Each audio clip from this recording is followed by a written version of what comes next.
സുഖകരമായ അല്ലെങ്കിൽ പ്രിയകരമായ കള്ളങ്ങൾ എന്നൊരു പ്രയോഗമുണ്ട്.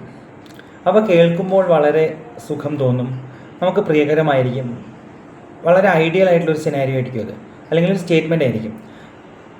പക്ഷേ ആദ്യത്തെ ആ ഒരു സുഖമൊക്കെ മാറ്റി നിർത്തി നമ്മൾ ചിന്തിച്ചാൽ അത് പലപ്പോഴും ചില കേസുകളിൽ ശരിയായെന്ന് വരില്ല, ചില കേസുകളിൽ പൂർണ്ണമായും ശരിയായെന്ന് വരില്ല. അത്തരത്തിലുള്ളൊരു കാര്യം ഞാൻ പറയാം. അതിന് മുമ്പ് ഒരു കഥ, മകന് കഥകൾ വായിച്ചു കൊടുക്കാറുണ്ട്. കുറച്ച് മാസങ്ങൾക്ക് മുമ്പ് ഒരു ബാലസാഹിത്യ പുസ്തകത്തിൽ ഒരു കഥ വായിച്ചു. ഒരു രാജ്ഞി യുദ്ധം നടക്കുക, രണ്ട് രാജ്യങ്ങൾ തമ്മിലുള്ള യുദ്ധം. അതിൽ ഈ രാജ്ഞിയുടെ ഭർത്താവിനെ മറു രാജ്യത്തെ രാജാവ് യുദ്ധത്തിൽ തടവുകാരനെ പിടിച്ച് ക്രൂരമായി കൊല ചെയ്യുകയാണ്. അതിനുശേഷം ഈ രാജ്ഞി തോറ്റ് പിന്മാറിയില്ല. ഈ രാജ്ഞി പിന്നീട് തിരിച്ചടിച്ചു ആ മറുഭാഗത്തെ രാജാവിനെ പിടിച്ചു കെട്ടിക്കൊണ്ടുവരികയാണ്. അതിനുശേഷം എല്ലാവരും രാജ്ഞി ഇപ്പോൾ അവരെ ശിക്ഷിക്കുമെന്ന് വിചാരിച്ചിരിക്കുമ്പോൾ ഇവരയാളെ വെറുതെ വിടുകയാണ്. നിങ്ങൾ എൻ്റെ ഭർത്താവിനോട് ചെയ്ത് ഞാൻ തിരിച്ചു ചെയ്തു കഴിഞ്ഞാൽ അത് ശരിയല്ലല്ലോ, അതുകൊണ്ട് ഞാൻ നിങ്ങളെ വെറുതെ വിടുന്നു എന്ന് പറയുകയാണ്. അപ്പോൾ ഈ രാജ്ഞിയുടെ മഹാമനസ്കതയിൽ പ്രീതി തോന്നിയ, സ്വന്തം ചെയ്തിയിൽ ഒരു തെറ്റ് തോന്നി അയാൾ മാനസാന്തരപ്പെടുകയും നന്നാവുകയും ചെയ്യുന്നതാണ് ഈ കഥ. കഥയിൽ ഇത് വളരെ നന്നായിട്ടുണ്ട്. പക്ഷേ റിയൽ ലൈഫിൽ ഞാനിപ്പോഴും ഒരു റിയലിസ്റ്റിക് പേഴ്സണായിട്ട് ജീവിക്കാനാണ് ഇഷ്ടപ്പെടുന്നത്. നമുക്ക് എല്ലാ വാല്യൂസും എല്ലാ കാര്യങ്ങളും വേണം, പക്ഷേ യാഥാർത്ഥ്യമല്ല ടോപ്പിനായിട്ടുള്ള കാര്യങ്ങൾ നമ്മൾ അതേപടി എടുക്കുന്നത് അത് ശരിയാവില്ല. അത് അത്രയ്ക്ക് ഞാനതിൻ്റെ ഒരു വലിയ ഫാനല്ല, അങ്ങനത്തെ ഒരു ചിന്താഗതിയില്ല. അപ്പോൾ ക്ഷമ എന്നുള്ളത് എപ്പോഴും എല്ലായിടത്തും വിജയിക്കുന്ന ഒരു കാര്യമാണോ? ക്ഷമ എന്നുള്ളത് തീർച്ചയായിട്ടും നല്ല ഗുണമാണ്, പല സ്ഥലങ്ങളിലും ആവശ്യമുണ്ട്. പക്ഷേ എല്ലായിടത്തും എപ്പോഴും വിജയിക്കുന്ന, എല്ലാവരെയും മാറ്റാൻ കഴിവുള്ള, എല്ലാവരെയും തെറ്റിൽ നിന്ന് തിരുത്താൻ ശേഷിയുള്ള, പലപ്പോഴും സഹനത്തോടും സ്നേഹത്തോടും ഒപ്പം ചേർത്ത് വായിക്കപ്പെടുന്ന അങ്ങനെയുള്ളൊരു കാര്യമാണോ ക്ഷമ? ടു ബി ഫ്രാങ്ക്, അല്ല. ക്ഷമ, സ്നേഹം, സഹനം ഇവയൊക്കെ വിജയിക്കുന്ന സന്ദർഭങ്ങളുണ്ട്. അത് ആ സാഹചര്യം, മറുഭാഗത്തെ വ്യക്തി, അതൊക്കെ അങ്ങനത്തെ പല കാര്യങ്ങളനുസരിച്ച് ഏത് തെറ്റാണ് ചെയ്തത്, ക്ഷമിക്കാവുന്ന തെറ്റാണോ, ക്ഷമിക്കാൻ കഴിയാത്ത തെറ്റാണോ, അങ്ങനത്തെ കുറേ കാര്യങ്ങളെ ആശ്രയിച്ചിട്ടാണ് ക്ഷമ വിജയിക്കുമോ ഇല്ലയോ എന്ന് പറയാൻ കഴിയും.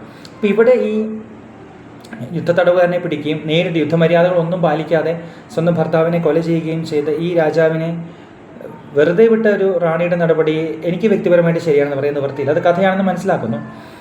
പോട്ടെ, വ്യക്തിപരമായ തലത്തിൽ ഒരു വ്യക്തി മാത്രമായിരുന്നെങ്കിൽ, ഇപ്പോൾ ഒരു സാധാരണ ഒരു ഭാര്യയും ഭർത്താവും മാത്രമായിരുന്നെങ്കിൽ അത് അവരുടെ തീരുമാനം എന്നെങ്കിലും പറയും. ഇവിടെ ഒരു രാജ്യത്തിൻ്റെ റാണിയാണ്, ശക്തനായ ഒരു എതിർ രാജാവിനെ കയ്യിൽ കിട്ടിയിട്ട് അയാളെ വെറുതെ വിടുമ്പോൾ ആ രാജാവ് വീണ്ടും മറുഭാഗത്ത് വേറെ സേനകളെയൊക്കെ കൂട്ടി വീണ്ടും ഈ രാജ്യത്തെ ആക്രമിക്കാനും ഈ രാജ്യത്തിന് വലിയ ഡാമേജ് ഉണ്ടാക്കാനും സാധ്യതയുണ്ട്, അല്ലേ? നമ്മുടെ ചരിത്രത്തിലൂടെ നോക്കിക്കഴിഞ്ഞാൽ പൃഥ്വിരാജ് ചൗഹാൻ എന്ന രാജാവ് മുഹമ്മദ് ഘോറിയെ പിടികൂടിയിട്ട് വെറുതെ വിട്ടു. അതിനുശേഷം എന്താണെന്നുള്ള ചരിത്രമാണ്. മറ്റു പലരെയും ചേർത്ത് മുഹമ്മദ് ഘോറി വീണ്ടും ആക്രമിക്കുകയും പൃഥ്വിരാജ് ചൗഹാനെ തോൽപ്പിക്കുകയും ജയിലിൽ പിടിക്കുകയും പിന്നീട് വളരെ ക്രൂരമായ രീതിയിൽ പെരുമാറുകയും ഒക്കെ ചെയ്തു. ചരിത്രത്തിലുള്ള കാര്യങ്ങളാണത്.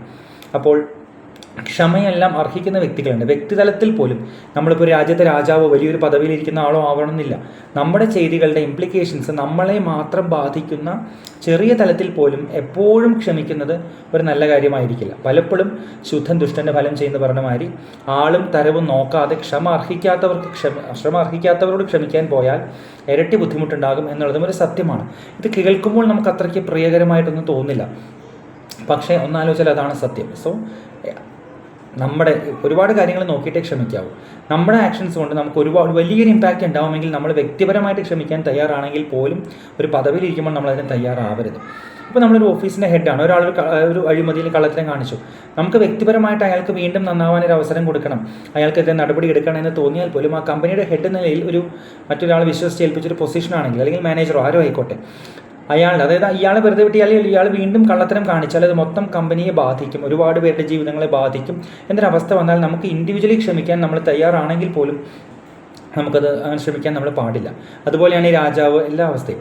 പിന്നെ ഈ ക്ഷമയുടെ വേറൊരു പ്രശ്നം, ഈ പല കേസുകളിലും, ഇപ്പോൾ ദുരഭിമാനക്കൊല, അങ്ങനെ പല കേസുകളിലും, അല്ലെങ്കിൽ ആസിഡ് ആക്രമണം, അതുപോലത്തെ കേസുകളൊക്കെ പത്രത്തിൽ വായിക്കുമ്പോൾ നമ്മൾ കാണാറുള്ളൊരു കാര്യമാണ്, പലപ്പോഴും ഇവർ കംപ്ലയിൻറ്റ് ചെയ്തിട്ടുണ്ടാവും, പോലീസുകാർ ഇവർ വിളിച്ചിട്ടുണ്ടാവും, ചില കേസുകളിലൊക്കെ ഇവർ ഉപദേശിച്ചും ഇത് പറഞ്ഞ എല്ലാം എഗ്രിമെൻ്റ് ആക്കി പരസ്പരം എല്ലാം കോംപ്രമൈസ് ആക്കി വിടുകയൊക്കെ ചെയ്തിട്ടുണ്ട്. അവിടെ ഒരു വ്യക്തിക്ക് ഭീഷണി ഉണ്ടെങ്കിൽ അത് നടപടി എടുക്കുകയും പ്രൊട്ടക്ഷൻ കൊടുക്കുകയുമാണ് പോലീസ് ചെയ്യുന്നത്.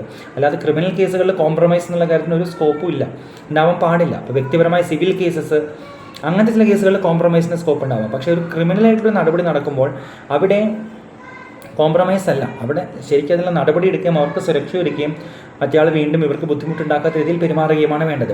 ഇനി നിങ്ങൾ ഇതുപോലത്തെ കേസുകൾ വായിക്കുമ്പോൾ ഒന്ന് പത്രവാർത്ത ശരിക്കും വായിച്ചു നോക്കും. അതിലെല്ലാത്തിലും ഞാൻ പറയുന്നില്ല, ചിലയിടത്തെങ്കിലും നടപടി എടുക്കേണ്ടടുത്ത് നടപടിക്ക് പകരം ഉപദേശം, കോംപ്രമൈസ് തുടങ്ങിയ കാര്യങ്ങൾ ചെയ്യുന്നതായി കാണാം. അതുകൊണ്ട് കാര്യമില്ല.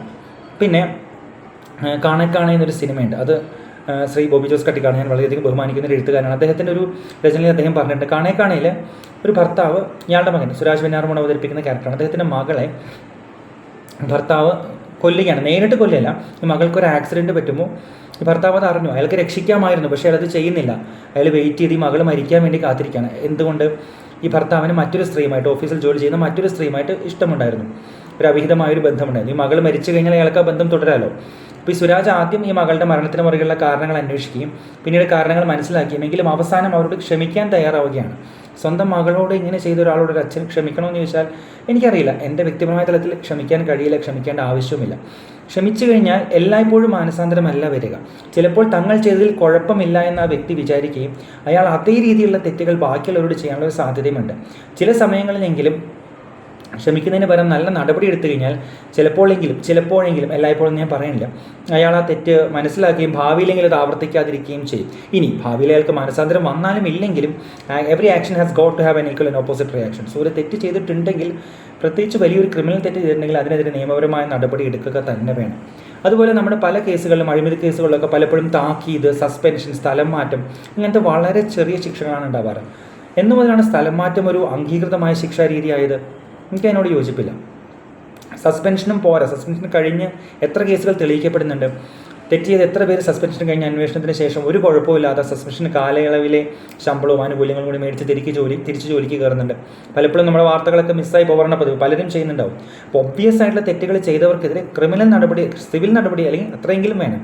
ഇപ്പോൾ നമ്മളൊരു ഔദ്യോഗികമായൊരു കൃത്യനിർവഹണത്തിലൊരു പാളിച്ചയുണ്ടായി, അതുകൊണ്ടൊരു പ്രശ്നമുണ്ടായെങ്കിൽ നമ്മൾ ഒപ്പിടുന്ന ഓരോ ഫയലിനും വിലയുണ്ട്, ഏത് മേഖലയിലാണെങ്കിലും.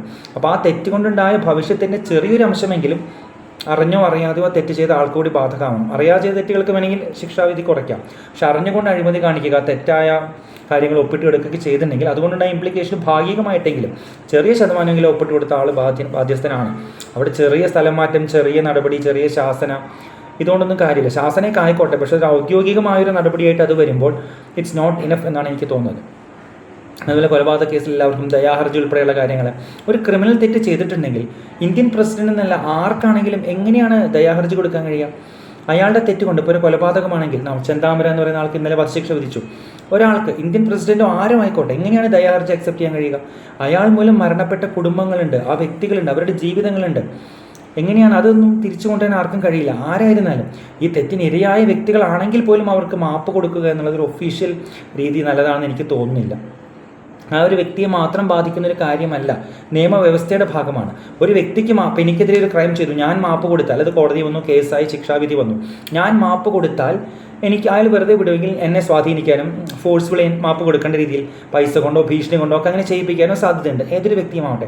ഇനി എല്ലാം പോട്ടെ, സ്വന്തം ഇഷ്ടപ്രകാരം മനസ്സറിഞ്ഞാണ് മാപ്പ് കൊടുത്തെങ്കിൽ പോലും അവിടെ തെറ്റ് ചെയ്തു. ഓരോ തെറ്റും ഒരു വ്യവസ്ഥയ്ക്കെതിരെയുള്ള ഒരു തെറ്റാണ്. അപ്പോൾ വ്യവസ്ഥയ്ക്കെതിരെയുള്ള, മനുഷ്യരാശിക്കെതിരെയുള്ള, നന്മയ്ക്കെതിരെയുള്ള തെറ്റുകൾ വരുമ്പോൾ അതിന് മാപ്പ് കൊടുക്കാൻ ഒരു വ്യക്തിക്ക്, ആ തെറ്റിനിരയായ, ആ ക്രൈമിനിരയായ ആൾക്കോ ഇന്ത്യൻ പ്രസിഡന്റ് ഉൾപ്പെടെ ഏത് വലിയ പൊതുവിലിരിക്കുന്ന ആളോ ആയിക്കോട്ടെ മാപ്പ് കൊടുക്കാൻ അവകാശമില്ല. അവിടെ നിയമനിർമ്മാണ സംവിധാനം അതിൻ്റേതായ രീതിയിൽ പ്രവർത്തിക്കുകയും തെറ്റുകൾക്കെതിരെ നടപടി ഉണ്ടാവുകയും വേണം. ക്ഷമ എന്നുള്ളൊരു യൂണിവേഴ്സൽ സൊല്യൂഷനായിട്ട് എനിക്ക് തോന്നുന്നില്ല. ചില സന്ദർഭങ്ങളിൽ ഓക്കെയാണ്. പിന്നെ ഒരു സിസ്റ്റം, മൊത്തത്തിലൊരു വലിയ സിസ്റ്റം പ്രവർത്തിക്കേണ്ടത് ക്ഷമയുടെയും മാനസാന്തരത്തിൻ്റെയും റൂട്ടിലാണെന്ന് എനിക്ക് വ്യക്തിപരമായിട്ട് തോന്നുന്നില്ല. എപ്പോഴും നമ്മൾ തെറ്റ് ചെയ്തവർക്ക് പണിഷ്മെൻറ്റ് കിട്ടിയില്ലെങ്കിലും കുഴപ്പമില്ലാത്തൊരു നടപടി പലയിടത്തും കണ്ടിട്ടുണ്ട്. എൻ്റെ ഹൃദയഭാഷ എന്നുള്ള പുസ്തകത്തിൽ ഞാൻ അതിനെക്കുറിച്ചൊരു ലേഖനത്തിൽ എഴുതിയിട്ടുണ്ട്. തെറ്റ് ചെയ്തിട്ടുള്ളവർ, എസ്പെഷ്യലി ക്രിമിനലായിട്ടുള്ള വലിയ തെറ്റുകൾ ചെയ്തിട്ടുള്ളവർക്ക് പണിഷ്മെൻറ്റ് കിട്ടുക തന്നെ വേണം. ക്ഷമയുടെയോ ദയയുടെയോ സഹനത്തിൻ്റെയോ സ്നേഹത്തിൻ്റെയോ പേരിൽ തെറ്റ് ചെയ്ത ഒരാൾ ശിക്ഷിക്കപ്പെടാതെ പോകുമ്പോൾ അവിടെ അയാളുടെ തെറ്റുകൊണ്ട് ബുദ്ധിമുട്ട് അനുഭവിക്കേണ്ടി വന്ന ആ ഒരു വ്യക്തി, ആ ഒരു കുടുംബം, മൊത്തം സമൂഹം, വ്യവസ്ഥ, ഹ്യൂമാനിറ്റി എല്ലാവരും അവിടെ തോൽക്കുകയാണ്, എല്ലാവരും അവിടെ സഫർ ചെയ്യുകയാണ്.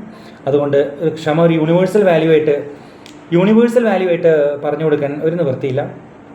അപ്പോൾ ഈ കാര്യങ്ങൾ, അപ്രിയമായ ഈ കാര്യങ്ങൾ, എന്നാൽ അപ്രിയമായിട്ട് തോന്നുമെങ്കിലും ഒന്ന് ആലോചിച്ച് നോക്കിയാൽ ഞാൻ പറഞ്ഞത് തെറ്റില്ല എന്ന് നിങ്ങൾക്ക് തന്നെ സമ്മതിക്കേണ്ടി വരും. ആലോചിച്ച് നോക്കൂ, സത്യസന്ധമായിട്ട് സ്വയം വിലയിരുത്തി നോക്കൂ. ക്ഷമ വേണ്ടിടത്തായിക്കോട്ടെ, വേണ്ടവരോടായിക്കോട്ടെ, വേണ്ട സാഹചര്യങ്ങളിലായിക്കോട്ടെ. പക്ഷേ എല്ലായിടത്തും എപ്പോഴും അത് ചെയ്യരുത്. അത് ഗുണമുണ്ടാകില്ല എന്ന് മാത്രമല്ല, പലപ്പോഴും തെറ്റുകൾക്ക് കുട പിടിക്കുന്ന ഒരു ഇഫക്റ്റാണ് ഉണ്ടാക്കുക. തെറ്റ് ചെയ്യുന്നവരെ വീണ്ടും തെറ്റ് ചെയ്യാനത് പ്രേരിപ്പിക്കുകയും വലിയ ഇംപ്ലിക്കേഷൻസ് അതുമൂലം ഉണ്ടാവുകയും ചെയ്യും. ഭീകരവാദികളെ പോലും നമ്മുടെ നാട്ടിൽ പിടിച്ചിട്ട് പതിയെ നമ്മുടെ കയ്യിൽ വെച്ചിട്ട് പിന്നെ അവസാനം കാണ്ഡഹാർ വിമാനം ബ്രാഞ്ചിലൊക്കെ നമ്മൾ കേട്ടില്ലേ, ഒരു കൊടും ക്രിമിനലിനെ കയ്യിൽ കിട്ടി 4-5 വർഷത്തോളം നമ്മുടെ വ്യവസ്ഥയിലേക്ക് അവർ ഒന്നും ചെയ്യാൻ കഴിഞ്ഞില്ലെങ്കിൽ അത് നമ്മുടെയും കൂടി ഒരു ഫോൾട്ടല്ലേ, നമ്മുടെ കൂടി ഒരു കഴിവുകേടല്ലേ. അപ്പോൾ ഉപ്പ് തിന്നവൻ വെള്ളം കുടിക്കട്ടെ. ഉപ്പ് തിന്നവൻ വെള്ളം കുടിക്കാതിരിക്കാൻ വഴികൾ തേടുന്നത് ശരിയല്ല എന്ന് തന്നെയാണ് മൾട്ടിപ്പിൾ ഉദാഹരണങ്ങളിലൂടെ ഞാനിവിടെ പറയാൻ ആഗ്രഹിക്കുന്നത്. ഇതിനെക്കുറിച്ച് ചിന്തിച്ച് നോക്കൂ. Thank you.